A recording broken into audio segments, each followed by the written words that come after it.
La vida de Jacob es una historia poderosa, llena de fe, engaños y segundas oportunidades, que aún hoy nos habla con fuerza. En un mundo donde a menudo la astucia parece más valorada que la honestidad, su historia nos hace reflexionar sobre las debilidades humanas y cómo un propósito superior puede brillar incluso a través de ellas. ¿Alguna vez te has preguntado cómo una persona imperfecta puede formar parte de un plan divino? Prepárate para descubrir una historia que pone en duda nuestras ideas sobre la justicia y el perdón, y aprende cómo una gran nación comenzó de una forma inesperada. En Génesis 25-21 conocemos a una pareja que estaba atravesando una etapa difícil. Isaac oró a Dios por su esposa, ya que ella no podía tener hijos. Dios lo escuchó y finalmente Rebeca quedó embarazada. En aquel tiempo, no poder tener hijos era visto como una desgracia, y Rebeca vivió con ese dolor durante 20 años. Imagina la desesperanza que pudieron sentir. Descendientes de Abraham, quien había recibido la promesa de Dios, y aún así seguían sin hijos. Aunque Dios respondió a la oración de Isaac, la situación no fue sencilla. En Génesis 25-22-23, vemos que los bebés luchaban dentro del vientre de Rebeca, y ella preguntó, ¿por qué me pasa esto? Entonces fue a consultar a Dios. Él le dijo, dentro de ti hay 2 naciones, serán 2 pueblos diferentes. Uno será más fuerte que el otro, y el mayor servirá al menor. Este embarazo no era solo una lucha física, sino también una señal del conflicto que marcaría el futuro de sus hijos y de las naciones que vendrían de ellos. El mensaje de Dios rompía con lo esperado. El menor sería el líder, no el mayor. Incluso antes de nacer, Dios ya estaba preparando un plan que desafiaba las normas sociales. En Génesis 25-24-26 se describe cómo fue el parto. Cuando llegó el momento, Rebeca dio a luz a gemelos. El primero nació rojizo y cubierto de vello, así que lo llamaron Esaú. Su hermano nació agarrado al talón de Esaú, y lo llamaron Jacob. Isaac tenía 60 años cuando nacieron. Desde el nacimiento se vio que eran muy distintos. Esaú, el primero, tenía un aspecto salvaje y se convirtió en un hombre impulsivo y atrevido. Jacob, que salió agarrando el talón de su hermano, ya mostraba señales de ser astuto y determinado. Con el tiempo, las diferencias entre ellos se hicieron más evidentes. En Génesis 25-27-28 se dice que Esaú se convirtió en un cazador experto, amante del campo. Jacob, en cambio, era tranquilo y prefería quedarse en casa. Isaac prefería a Esaú porque le gustaba comer carne de caza, mientras que Rebeca sentía más cariño por Jacob. Esaú se convirtió en el típico hombre de campo, valiente y habilidoso. Jacob, más pacífico y hogareño, llevaba una vida distinta. Incluso sus padres tomaron partido, cada uno sintiéndose más unido a un hijo. Isaac tenía un vínculo especial con Esaú y Rebeca con Jacob. Esta preferencia marcó las primeras señales de conflicto, recordándonos una gran verdad. Cuando los padres tratan a sus hijos de forma desigual, pueden causar problemas duraderos. Un momento clave en la infancia de los hermanos surgió de un hecho aparentemente insignificante, pero que cambió todo. En Génesis 25-29-34 se cuenta que un día Jacob estaba preparando un guiso cuando Esaú regresó del campo completamente agotado. Dijo, «Dame un poco de ese guiso rojo, que me muero de hambre». Por esto se le dio el apodo de Edom, que significa rojo. Jacob, viendo la oportunidad, respondió, «Véndeme antes tu derecho de primogénito». Esaú contestó, «Estoy a punto de morir. ¿Para qué me sirve el derecho de primogenitura?».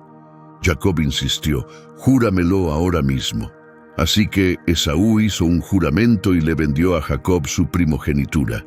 Solo entonces Jacob le dio pan y guiso de lentejas.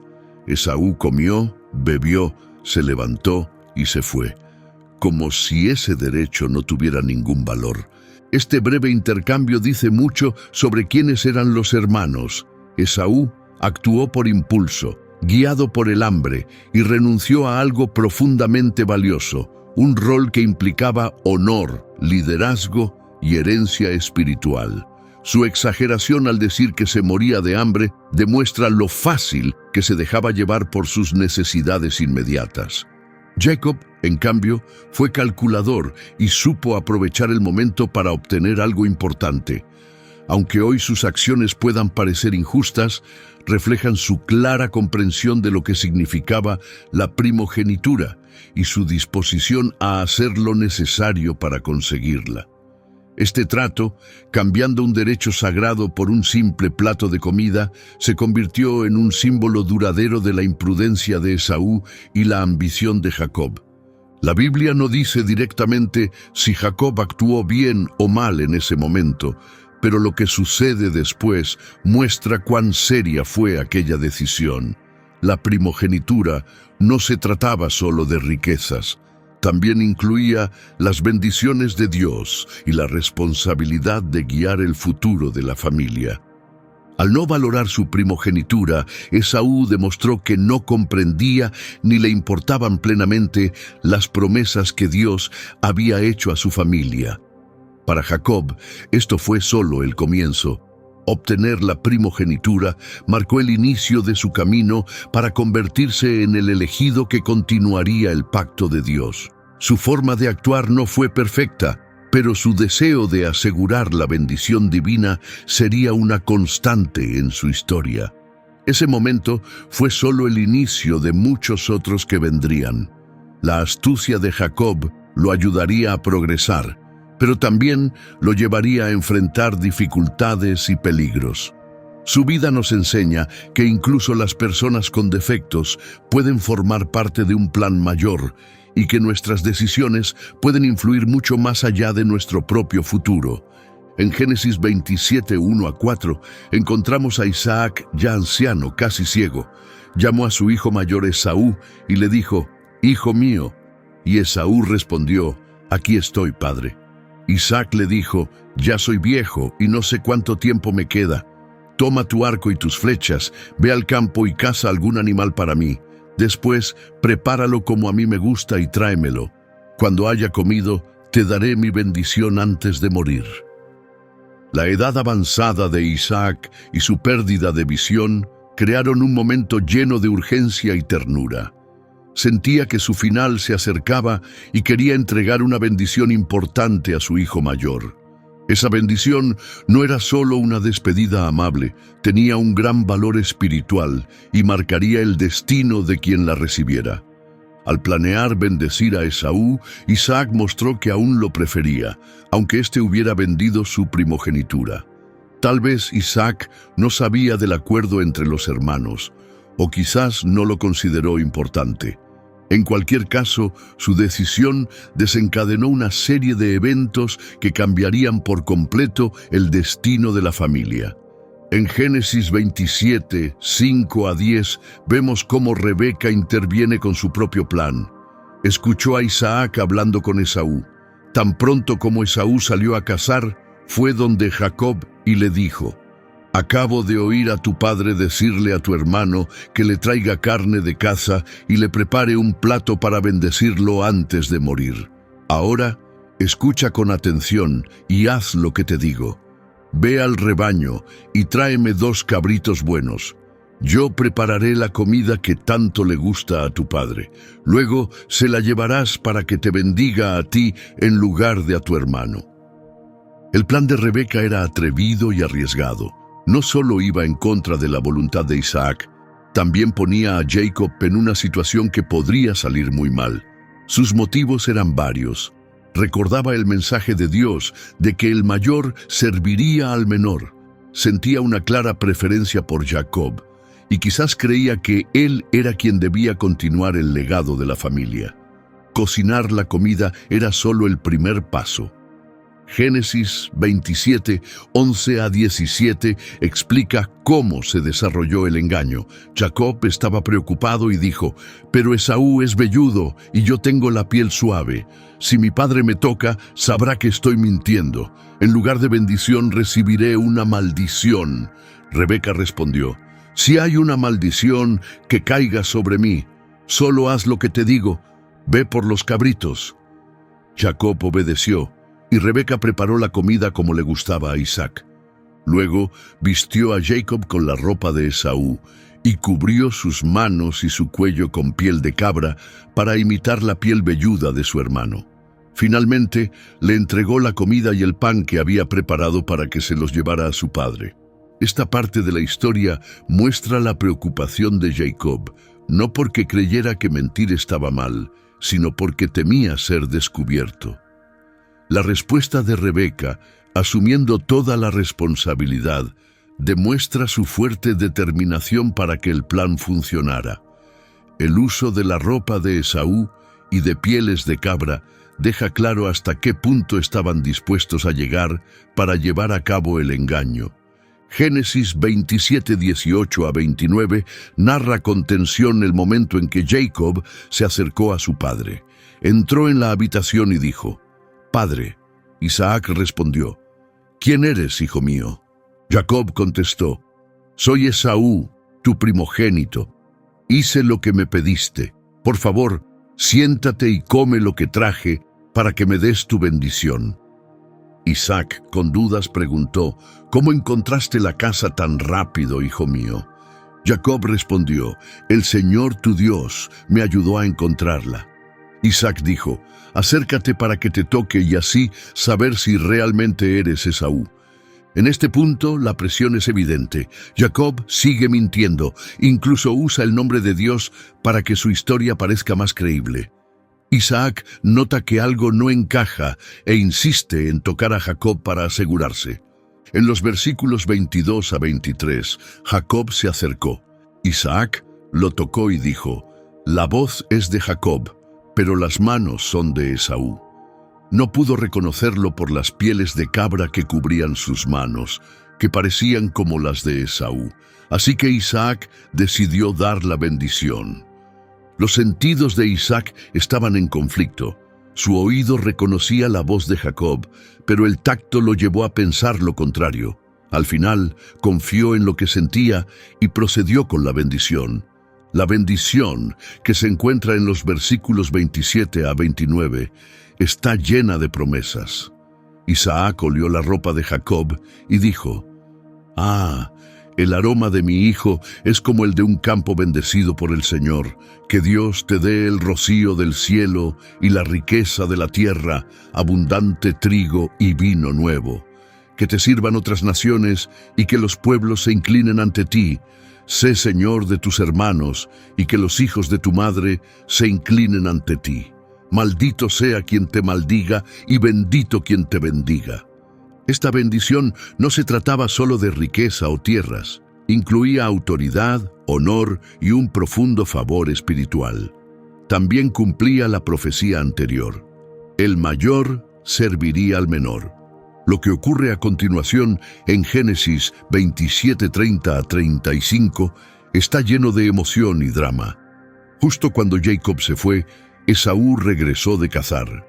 Preparó la comida y se la llevó a Isaac, diciendo: «Padre, siéntate y come lo que he preparado para que me bendigas». Isaac preguntó: «¿Quién eres?». Esaú respondió: «Soy Esaú, tu primogénito».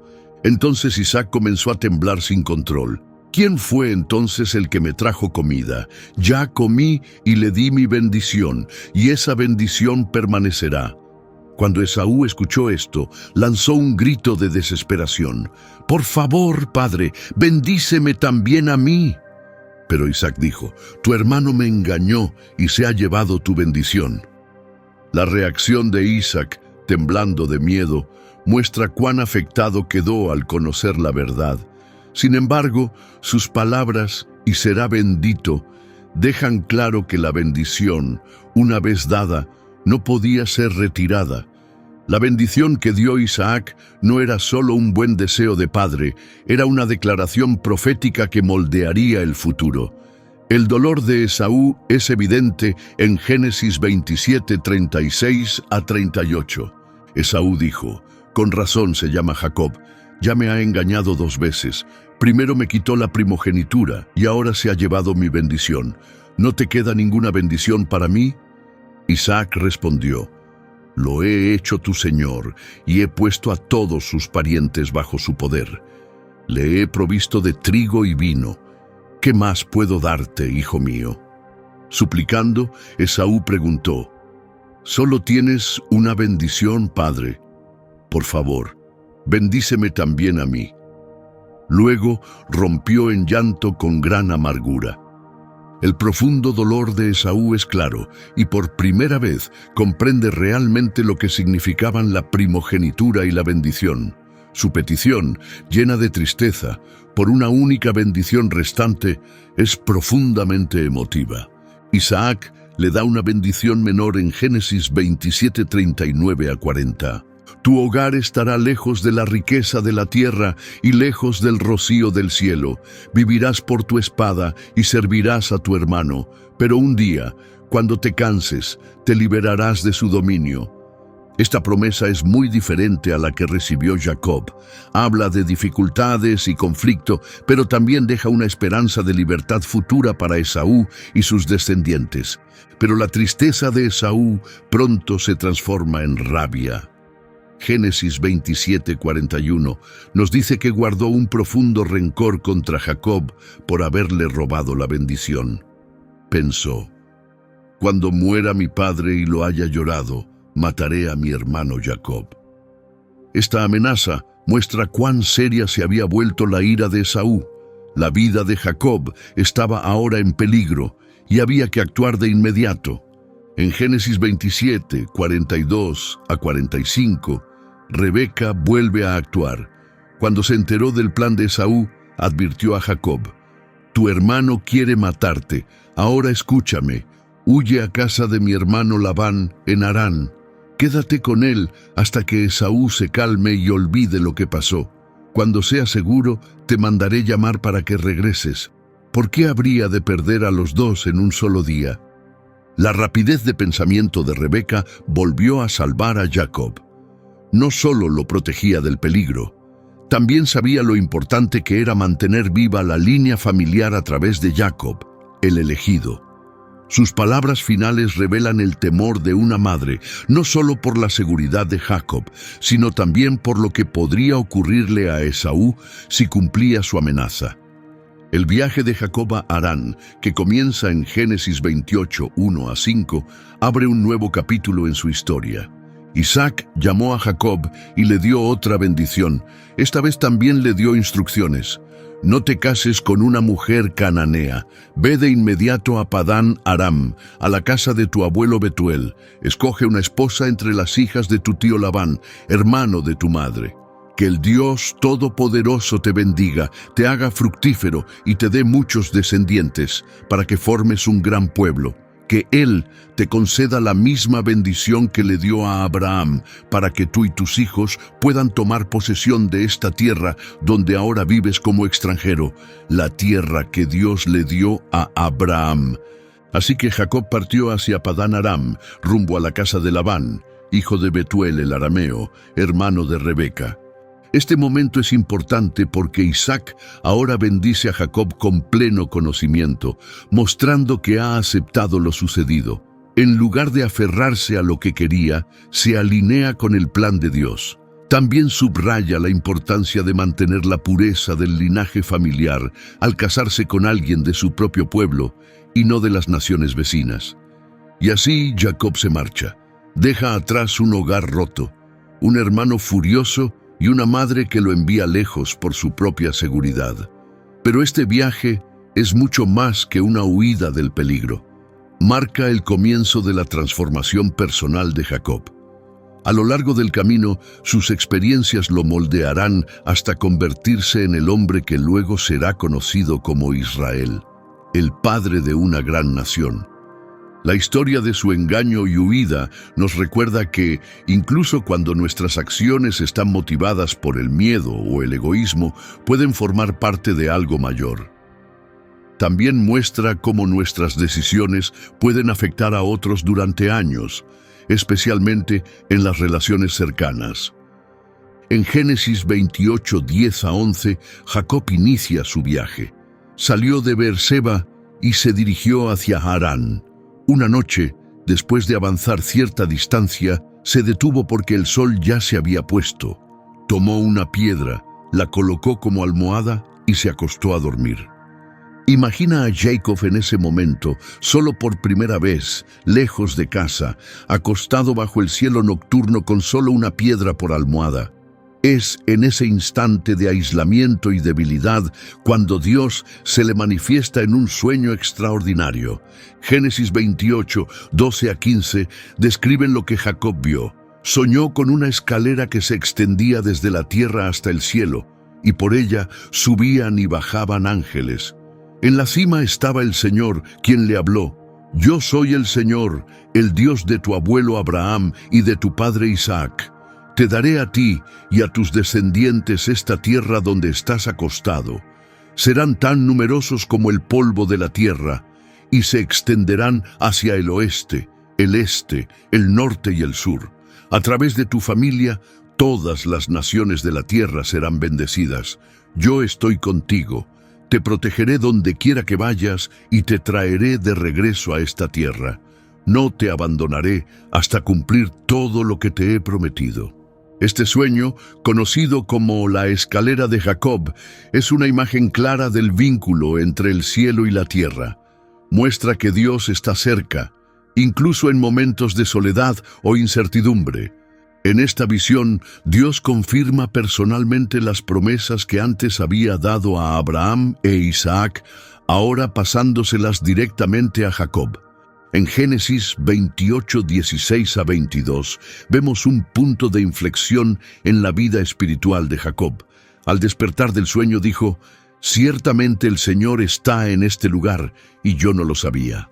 Lleno de temor y reverencia, exclamó, «¡Qué lugar tan asombroso! Es nada menos que la casa de Dios, la misma puerta del cielo».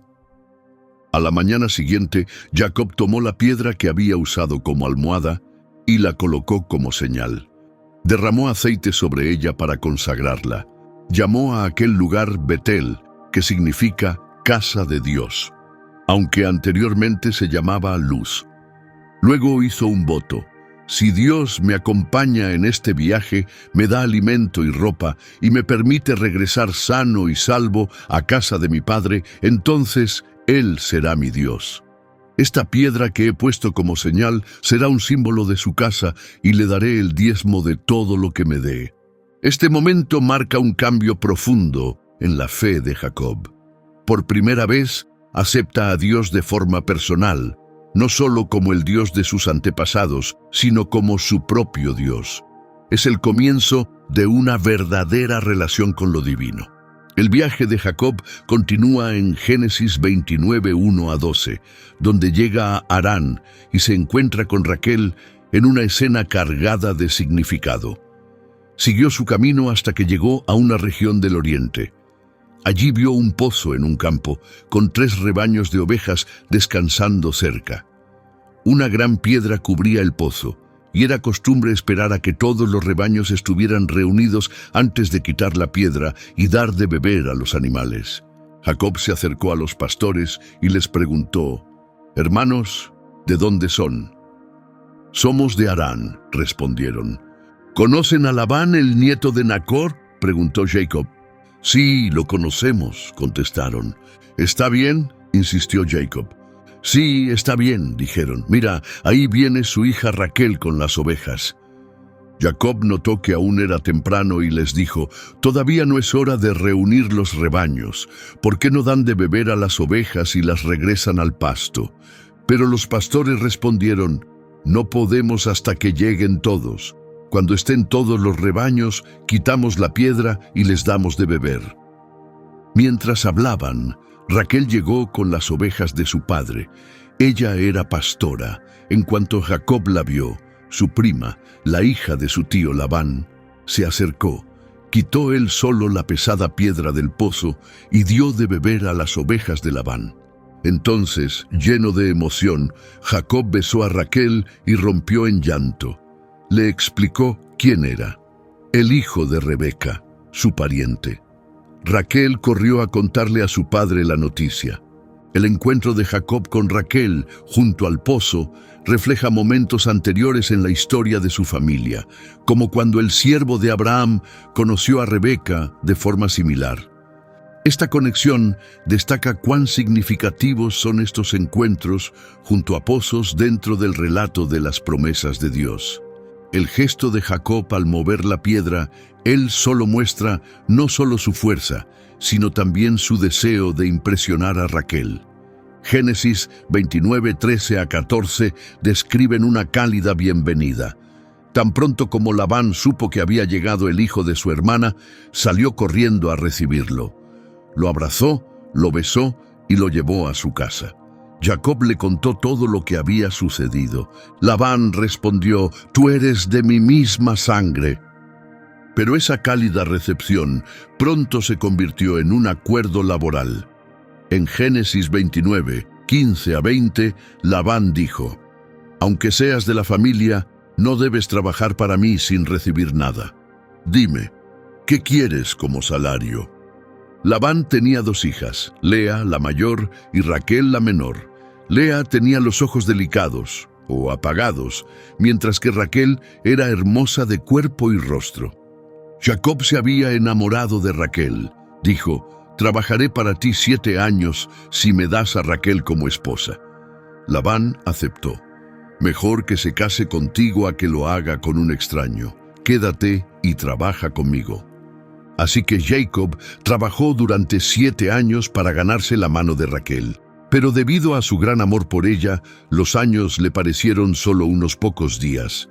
Este acuerdo muestra tanto la pasión de Jacob por Raquel como la astucia de Labán en los asuntos familiares. También está cargado de ironía. Jacob, que una vez usó el engaño para conseguir algo que no le correspondía, ahora sirve pacientemente durante años para obtener a la mujer que ama. Pero las cosas no salen como él esperaba. En Génesis 29, 21 a 25, Jacob finalmente le dijo a Labán: «Ya cumplí el tiempo. Dame a mi esposa para estar con ella». Labán organizó una fiesta de bodas e invitó a todos. Pero esa noche, en secreto, llevó a Lea en lugar de Raquel, y Jacob se acostó con ella sin saber del cambio. Labán también le dio a Lea una sirvienta llamada Silpa como criada. Cuando Jacob se despertó al amanecer y vio que estaba con Lea, quedó desconcertado. Le preguntó a Labán: «¿Qué has hecho?». «Yo trabajé por Raquel. ¿Por qué me has engañado?».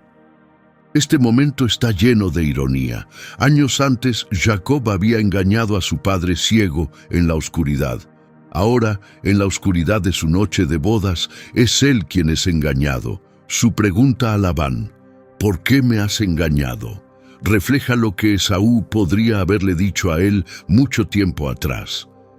En Génesis 29, 26 a 30, Labán explicó: «En nuestra cultura, no se casa a la hija menor antes que la mayor. Termina la semana de bodas con Lea, y entonces te daré también a Raquel, si aceptas trabajar otros 7 años». Jacob aceptó las condiciones de Labán. Terminó la semana nupcial con Lea, y luego Labán le dio a Raquel por esposa. También le dio a Raquel una sierva llamada Bila. Jacob se unió también a Raquel, y era evidente que la amaba más que a Lea. Aceptó trabajar otros 7 años para Labán. Ahora casado con ambas hermanas, Jacob se encontraba en una situación difícil, una que traería años de tensión. Su preferencia por Raquel recordaba el mismo tipo de favoritismo que sus padres habían mostrado, repitiendo un patrón de conflictos familiares. Con el tiempo, comenzaron a nacer hijos en ese hogar complicado. En Génesis 29, 31 a 35 y 31 a 24, Lea fue la primera en tener hijos. Rubén, Simeón, Leví y Judá. Mientras tanto, Raquel no podía concebir. Desesperada por darle un hijo a Jacob, ofreció a su sierva Bilha, quien tuvo 2 hijos, Dan y Neftalí. Lea, al ver que ya no tenía más hijos, dio a su sierva Silpa a Jacob. Silpa dio a luz a Gad y a Aser. Más adelante, Lea tuvo 2 hijos más, Isacar y Zabulón. Finalmente, Raquel también concibió y dio a luz a José. Todo este capítulo está marcado por la rivalidad. Cada mujer competía por la atención de Jacob y buscaba ganarse su amor a través de la maternidad. Los nombres que daban a sus hijos a menudo reflejaban cómo se sentían o lo que esperaban: deseo, gratitud o sensación de triunfo. Durante estos años en Harán, Jacob pasó de ser un joven soltero a convertirse en el líder de una familia numerosa y complicada. Soportó engaños, trabajó con esfuerzo y vivió desafíos emocionales, mientras veía cómo comenzaban a cumplirse las promesas de Dios. Estaba convirtiéndose en el padre de un gran pueblo. En Génesis 30, 25 a 28, Jacob finalmente expresó su deseo de regresar a casa. Después del nacimiento de José, le dijo a Labán: «Déjame volver a mi tierra. Dame a mis esposas y a mis hijos, por quienes he trabajado, y me iré. Tú sabes cuánto he trabajado por ti». Pero Labán no quería perderlo. «Si he hallado gracia ante ti, por favor quédate», dijo. «He aprendido por señales que el Señor me ha bendecido por causa tuya. Solo dime cuánto quieres ganar y te lo pagaré». Esto demuestra cuánto dependía Labán de Jacob, no solo como familiar, sino como fuente de su creciente riqueza. Labán no quería dejarlo ir. En Génesis 30, 29 a 43, Jacob hizo una propuesta que parecía desfavorable para él. Solo tomaría del rebaño de Labán los animales manchados y moteados. Pero mediante técnicas cuidadosas de cría y posiblemente con ayuda divina, los rebaños de Jacob aumentaron enormemente y él se volvió muy próspero. Ese éxito no pasó desapercibido. En Génesis 31, 1 a 3, los hijos de Labán comenzaron a quejarse: «Jacob se ha apoderado de toda la riqueza de nuestro padre». Jacob también notó que la actitud de Labán hacia él había cambiado. Entonces Dios habló a Jacob: «Regresa a la tierra de tus padres y de tu familia. Yo estaré contigo». En Génesis 31, 4 a 13, Jacob llamó discretamente a Raquel y a Lea al campo y les explicó todo.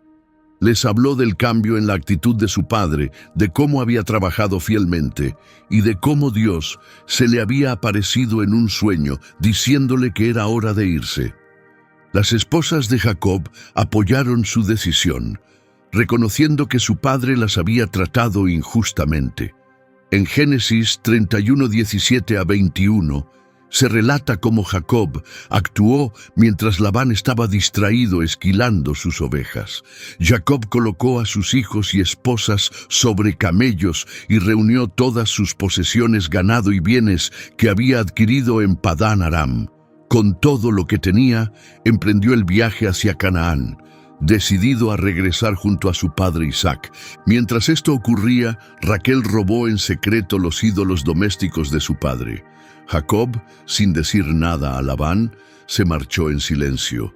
Cruzó el Éufrates y se dirigió hacia la región montañosa de Galaad. La decisión de Raquel de robar los ídolos familiares añade un toque de misterio. Puede indicar que, a pesar de todo, no estaba completamente lista para romper los lazos con su pasado o con la casa de su padre. En Génesis 31, 22 a 25, vemos la reacción de Labán. Al tercer día, se enteró de que Jacob se había marchado. Furioso, reunió a sus parientes y lo persiguió durante una semana completa, hasta que por fin lo alcanzó en los montes de Galaad. Aquella noche, antes de llegar a Jacob, Labán tuvo un sueño. En él, Dios le advirtió: «Ten cuidado de no decirle nada a Jacob, ni bueno ni malo». Cuando Labán llegó, Jacob ya había instalado su campamento. Labán y su grupo acamparon cerca.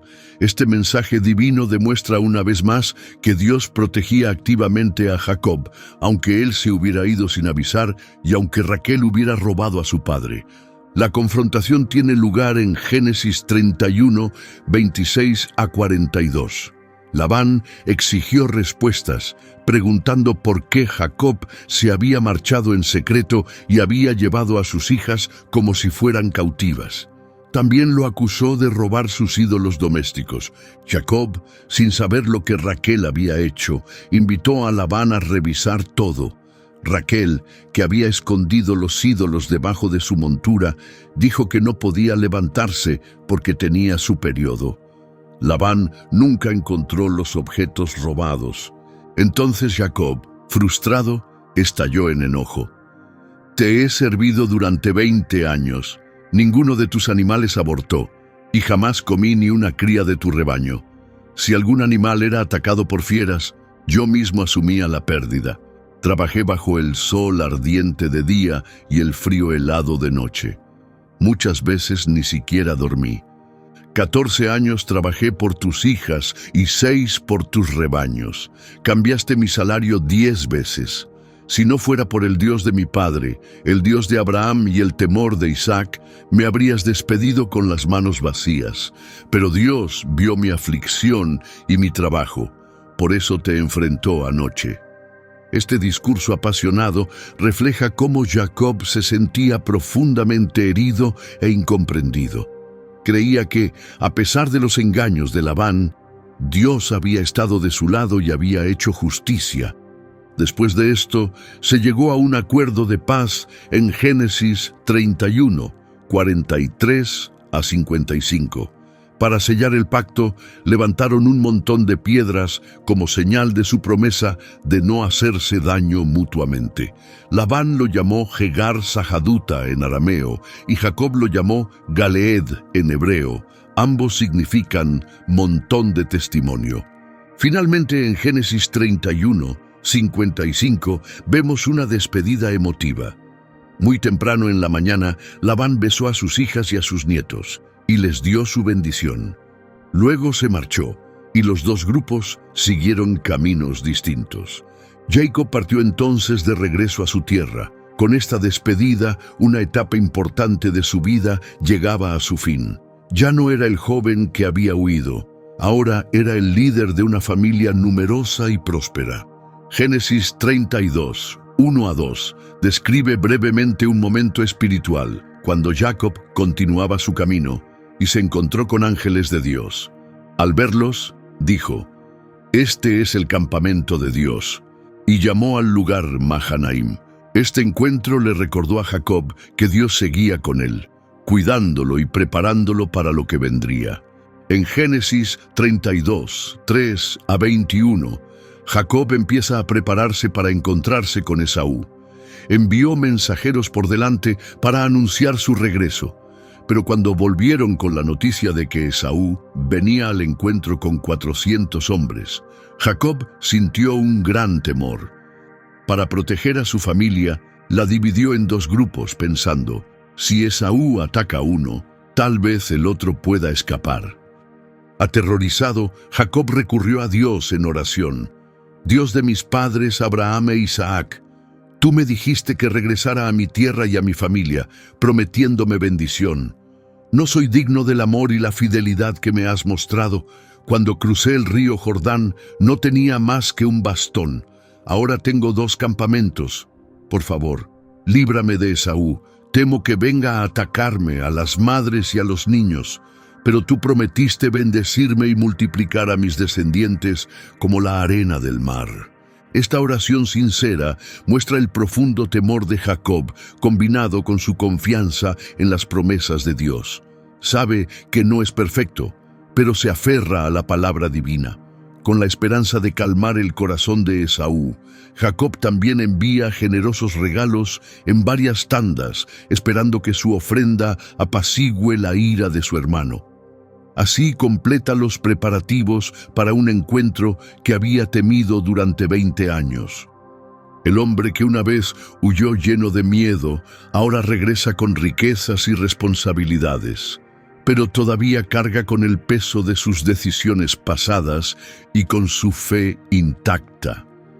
Génesis 32, 22 a 32, relata uno de los momentos más misteriosos y poderosos de la historia de Jacob: su lucha con un ser divino en Peniel. Aquella noche, Jacob se levantó, tomó a sus esposas, siervas y 11 hijos y los hizo cruzar el río Jaboc. Después de enviarlos a todos con sus pertenencias, Jacob se quedó solo. Allí, un hombre luchó con él durante toda la noche hasta el amanecer. Esta lucha intensa reflejaba la batalla interior de Jacob, enfrentando a la vez quién había sido y quién estaba llamado a ser. Cuando el hombre se dio cuenta de que no podía vencer a Jacob, tocó su cadera y se la dislocó. Luego dijo: «Déjame ir, ya está amaneciendo». Pero Jacob se negó. «No te soltaré hasta que me bendigas», insistió. «¿Cómo te llamas?», preguntó el hombre. «Jacob», respondió él. «A partir de ahora», dijo el hombre, «te llamarás Israel, porque has luchado con Dios y con los hombres, y has salido vencedor». Este cambio de nombre señalaba una transformación profunda. Jacob ya no era el que engañaba, ahora era alguien que había luchado con lo divino y había resistido. Aquella noche se fue con la bendición, pero también con una marca física. Caminaba cojeando como señal de ese encuentro. La herida de Jacob quedó como un recuerdo permanente de su extraordinario encuentro con Dios. Poco después ocurrió el tan temido encuentro con su hermano, como se cuenta en Génesis 33, 1 a 11. Al levantar la vista, Jacob vio que Esaú venía hacia él con 400 hombres. Entonces Jacob organizó a su familia, colocó delante a las siervas con sus hijos, luego a Lea con los suyos y por último a Raquel con José. Él mismo se adelantó y se inclinó hasta el suelo 7 veces mientras se acercaba a Esaú. Este gesto y las reverencias mostraban la humildad de Jacob y su deseo de paz. Pero lo que sucedió fue totalmente inesperado. Esaú corrió a su encuentro, lo abrazó con fuerza, lo besó y ambos lloraron. Fue un reencuentro conmovedor. La cálida bienvenida de Esaú y sus lágrimas mostraban que la ira del pasado había desaparecido. La conversación entre ellos reflejaba también generosidad mutua. Aunque Esaú al principio rechazó el regalo de Jacob, éste insistió: «Por favor, acepta este obsequio. Es una muestra de la bondad de Dios conmigo. Tengo más que suficiente». Después de este emotivo reencuentro, los hermanos se separaron en buenos términos. Génesis 33, 16 a 17 explica que Esaú volvió a Seir, mientras Jacob siguió su camino hacia Sucot. Allí se estableció, construyó una casa y levantó refugios para sus animales. Por eso el lugar recibió el nombre de Sucot. La estancia de Jacob en Sucot y luego su traslado a Siquem marcaron una nueva etapa en su vida. Génesis 33, 18 a 20 relata que, al llegar sano y salvo a Siquem desde Padán Aram, Jacob acampó cerca de la ciudad. Compró un terreno a los hijos de Hamor, padre de Siquem, por 100 monedas de plata, y allí instaló su tienda. Jacob también construyó un altar y lo llamó el Eloé Israel, en honor a Dios. Pero la paz que halló en Siquem no duró mucho. Génesis 34 narra un hecho doloroso relacionado con su hija Dina. Dina, hija de Lea, salió a ver a las mujeres del lugar. Mientras estaba allí, Siquem, hijo de Hamor y gobernante de la región, la vio, la tomó y la violó. A pesar de esto, Siquem se enamoró de Dina y pidió a su padre que le consiguiera su mano en matrimonio. Pero el daño ya estaba hecho, y los hijos de Jacob, especialmente Simeón y Leví, se llenaron de furia. Comenzaron a planear una venganza por la deshonra de su hermana. Simeón y Leví engañaron a los hombres de Siquem, diciendo que aceptarían el matrimonio solo si todos los varones del lugar se circuncidaban. Los habitantes accedieron, Pero cuando aún estaban doloridos y recuperándose, Simeón y Leví lanzaron un ataque brutal. Mataron a todos los hombres de la ciudad. Jacob quedó horrorizado por lo que habían hecho. En Génesis 34:30 les dice: «Me han metido en un grave problema. Ahora los cananeos y fereceos que viven en esta tierra nos odiarán. Somos pocos, y si se unen contra nosotros, podrían acabar con toda mi familia». Después de esta tragedia, Dios le dijo a Jacob que se trasladara a Betel. En Génesis 35:2-3, Jacob reunió a su familia y dijo: «Desháganse de todos los dioses extranjeros que tienen con ustedes. Purifíquense y cámbiense de ropa. Vamos a Betel.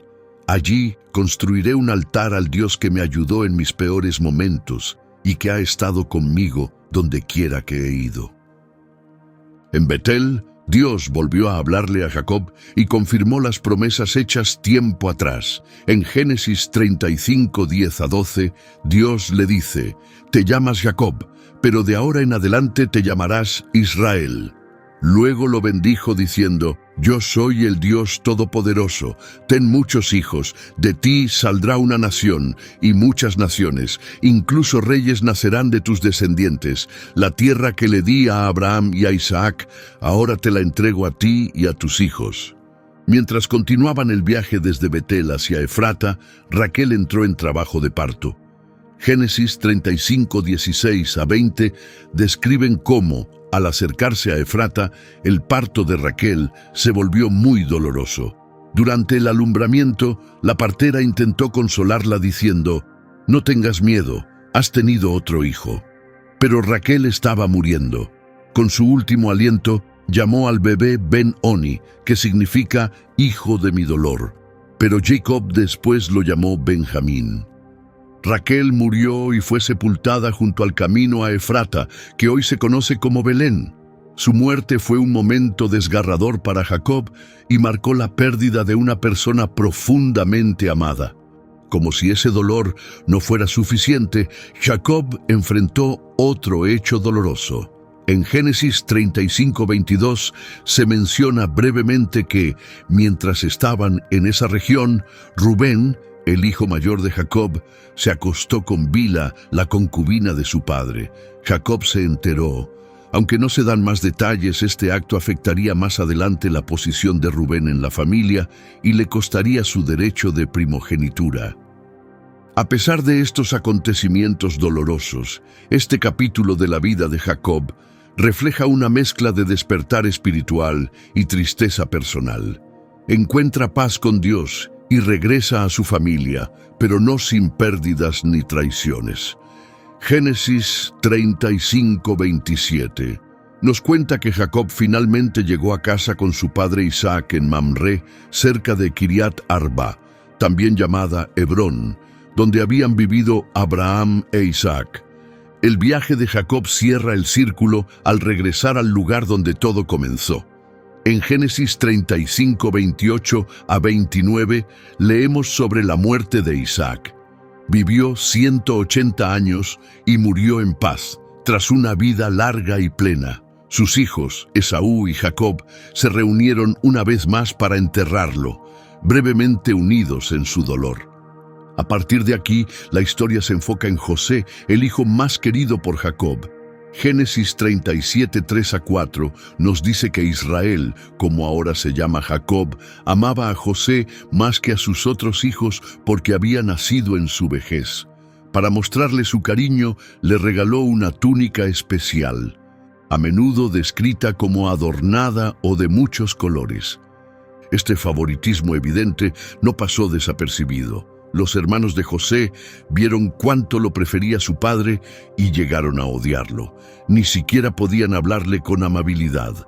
Esta tensión familiar recordaba la infancia de Jacob, cuando él también había sido el hijo favorito, el preferido de su madre. Las cosas empeoraron cuando José comenzó a contar sus sueños. En Génesis 37:5-11, relató un sueño en el que su gavilla se mantenía erguida mientras las gavillas de sus hermanos se inclinaban ante la suya. En otro, el sol, la luna y 11 estrellas se inclinaban ante él. Estos sueños solo aumentaron el resentimiento de sus hermanos. Incluso Jacob lo reprendió por el segundo sueño, aunque lo guardó en su corazón. Lo que no sabían era que esos sueños anunciaban el papel que José tendría en el futuro para salvarlos. Entonces llegó un punto de quiebre en la historia: la traición de sus hermanos. En Génesis 37, 18 a 20, lo vieron venir desde lejos y comenzaron a planear. «Ahí viene el soñador», dijeron. «Matémoslo y arrojémoslo a una cisterna. Diremos que lo devoró una fiera. Así veremos qué pasa con sus sueños». Pero Rubén intervino para protegerlo. Como explica Génesis 37, 21 a 22, les dijo que no lo mataran. «No le hagan daño», dijo, «solo arrójenlo en esta cisterna del desierto». Lo dijo porque planeaba volver más tarde y rescatarlo, llevándolo sano y salvo a su padre. Antes de que Rubén pudiera ejecutar su plan, Judá propuso otra idea. En Génesis 37, 26 a 28, dijo: «¿Qué ganamos con matar a nuestro hermano y ocultarlo? Mejor vendámoslo a esos comerciantes ismaelitas. Después de todo, es nuestro hermano». Los demás estuvieron de acuerdo. Así que cuando pasó una caravana de mercaderes madianitas, sacaron a José de la cisterna y lo vendieron por 20 piezas de plata. Los comerciantes se lo llevaron a Egipto. Para encubrir su traición, los hermanos idearon una mentira. Génesis 37, 31 a 33 cuenta que tomaron la túnica especial de José, mataron un cabrito y la empaparon en sangre. Luego se la llevaron a su padre y dijeron: «Encontramos esto. Por favor, mira si es la túnica de tu hijo». Jacob la reconoció de inmediato. «Es la túnica de mi hijo», dijo. Jacob quedó destrozado. «Seguramente una fiera lo ha despedazado», lloró. Creyendo que José había muerto, su dolor fue insoportable. Génesis 37, 34 a 35 nos dice que Jacob se rasgó la ropa, se vistió con ropas ásperas y lloró a su hijo durante muchos días. Aunque sus hijos e hijas trataron de consolarlo, él no aceptó el consuelo. «Seguiré de luto por mi hijo hasta la tumba», dijo. Así, Jacob lloró profundamente, sumido en su pena. Su tristeza por José duró años y dejó una huella profunda en su vida. No sabía que su amado hijo aún vivía. Más adelante, durante una gran hambruna en Canaán, la historia toma un nuevo rumbo. En Génesis 42, 1 a 2, Jacob se entera de que hay alimento en Egipto. Les dice a sus hijos: «¿Qué hacen ahí parados? He oído que hay grano en Egipto. Vayan allá y compren algo para que no muramos de hambre». Esa decisión desencadena una serie de acontecimientos que finalmente conducirán a un reencuentro familiar inesperado. Pero antes surgen nuevos problemas. En Egipto, Simeón es retenido como rehén, y el gobernante exige que lleven a su hermano menor, Benjamín, en su próximo viaje. Esto pone a Jacob en una situación muy dolorosa. En Génesis 42, 36, Jacob les dice a sus hijos: «Me han quitado a mis hijos. José ya no está. Ahora también Simeón ha desaparecido. ¿Y quieren llevarse a Benjamín? Todo está en mi contra». Su miedo a perder a Benjamín, el único otro hijo que tuvo con Raquel, lo hace dudar. Pero finalmente, la necesidad de comida se vuelve urgente y Judá interviene. Promete cuidar de Benjamín y Jacob accede a que regresen a Egipto. En Génesis 43, 11 a 14, Jacob da instrucciones y una bendición con todo su corazón. Si no hay otra opción, lleven regalos, un poco de bálsamo, miel, especias, mirra, pistachos y almendras. Lleven el doble de dinero para devolver el que encontraron en sus costales. Tal vez fue un error. Y lleven también a su hermano Benjamín. Regresen rápido ante ese hombre. Que el Dios Todopoderoso les conceda misericordia y permita que regresen con su otro hermano y Benjamín. Y si tengo que perderlos, entonces los perderé. El momento en que José revela finalmente su identidad es uno de los más conmovedores de todo Génesis. En Génesis 45, José les dice a sus atónitos hermanos quién es realmente. Luego los envía a casa con un poderoso mensaje para su padre. Génesis 45, 9 a 11, recoge sus palabras. Vayan pronto con mi padre y díganle, tu hijo José dice, Dios me ha hecho gobernador de todo Egipto, ven sin demora. Vivirás cerca de mí en la tierra de Gosén, tú, tus hijos, tus nietos, junto con tus animales y todo lo que posees. Yo me encargaré de ustedes allí, porque todavía quedan 5 años de hambre. Sin ayuda, tú y tu familia podrían perderlo todo. Cuando los hermanos de José le dijeron a Jacob que debía irse a Egipto, él no podía creer lo que oía. Como dice Génesis 45, 26 a 28, le dijeron, José está vivo, es el gobernador de todo Egipto. Pero Jacob quedó impactado y al principio no les creyó. Cuando le contaron todo lo que José había dicho y vio los carros que había enviado, recobró el ánimo. Entonces Israel dijo, es verdad, mi hijo José está vivo. Tengo que ir a verlo antes de morir. La duda de Jacob era comprensible, la noticia era abrumadora, pero en Berseba recibió un mensaje de Dios, como se relata en Génesis 46, 2 a 4. Dios lo llamó de noche, Jacob, Jacob, y él respondió, aquí estoy. Dios le dijo, yo soy el Dios de tu padre, no tengas miedo de ir a Egipto. Allí haré de tu familia una gran nación. Yo iré contigo y te haré regresar, y José estará contigo cuando mueras. El viaje a Egipto y el emotivo reencuentro con José se narran en Génesis 46, 29 a 30. José preparó su carro y fue a Gosén para encontrarse con su padre. Al verlo, lo abrazó fuertemente y lloró durante mucho tiempo. Israel dijo, ahora puedo morir en paz, porque he visto con mis propios ojos que estás vivo. Establecerse en Gosén marcó el capítulo final del viaje de Jacob. Génesis 47, 7 a 10, relata el momento en que Jacob conoció al faraón. José presentó a su padre ante el rey, y Jacob lo bendijo.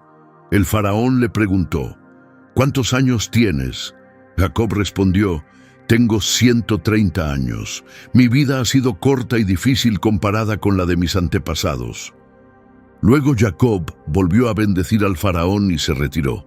Jacob vivió los últimos 17 años de su vida en Egipto y fueron tranquilos.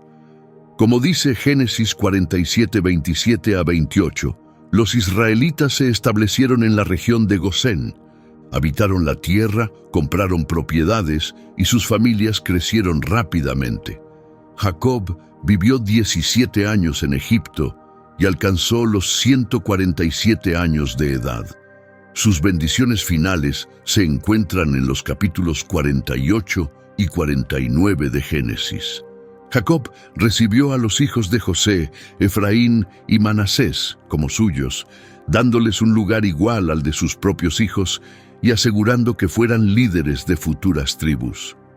En un gesto sorprendente, cruzó los brazos al bendecirlos, dando la bendición mayor al más joven, Efraín. Este acto reflejaba la historia de su propia vida. Las bendiciones que dio a cada uno de sus 12 hijos, tal como se describe en Génesis 49, están llenas de un significado profundo. Algunos hijos recibieron promesas de grandeza, mientras que a otros se les advirtió por sus acciones. Estas palabras marcarían el destino de cada una de las tribus de Israel. Jacob fue muy claro sobre dónde quería ser enterrado. Génesis 49, 29 a 32 nos dice que dio esta instrucción. Estoy a punto de reunirme con mis antepasados. Entiérrenme con ellos en la cueva de Macpela, cerca de Mamre en Canaán. Es el lugar de sepultura que Abraham compró a Efrón el hitita. Explicó que allí fueron enterrados Abraham y Sara, junto con Isaac y Rebeca, y que él también había enterrado a Lea en ese lugar. Génesis 49, 33 a 53 cuenta cómo, después de dar estas últimas palabras, Jacob se recostó, exhaló su último suspiro y murió en paz. José quedó destrozado. Abrazó a su padre, lloró sobre él y lo besó. José pidió a los médicos reales que embalsamaran a su padre, un proceso que duró 40 días. Luego el pueblo de Egipto guardó luto por Jacob durante 70 días, mostrando un gran respeto. Génesis 57 a 13 narra el impresionante funeral. José, sus hermanos y muchos funcionarios egipcios viajaron con el cuerpo de Jacob hasta Canaán para enterrarlo en la misma cueva que sus antepasados, dándole un cierre honorable a la larga vida de Jacob. Aunque su historia termina ahí, el legado de Jacob continúa. Su vida estuvo llena de altibajos, momentos de engaño, dolor, lucha, pero también de perdón y crecimiento. A lo largo de todo eso, Dios nunca lo abandonó. El camino de Jacob nos muestra cómo incluso nuestros errores y sufrimientos pueden formar parte de algo más grande. ¿Qué significa para ti la historia de Jacob? ¿Te has visto reflejado en su recorrido? Si este video te hizo reflexionar o te inspiró de alguna manera, compártelo con alguien que también necesite escucharlo. La vida de Jacob nos recuerda que cualquiera puede cambiar y que nunca es tarde para comenzar de nuevo. Si te gustó este video, suscríbete y activa las notificaciones para no perderte más historias como esta. Relatos que nos enseñan valiosas lecciones a través de la vida de personajes bíblicos. Así como Dios estuvo presente en la vida de Jacob, también quiere formar parte de la tuya. Gracias por ver este video. Nos vemos en el próximo.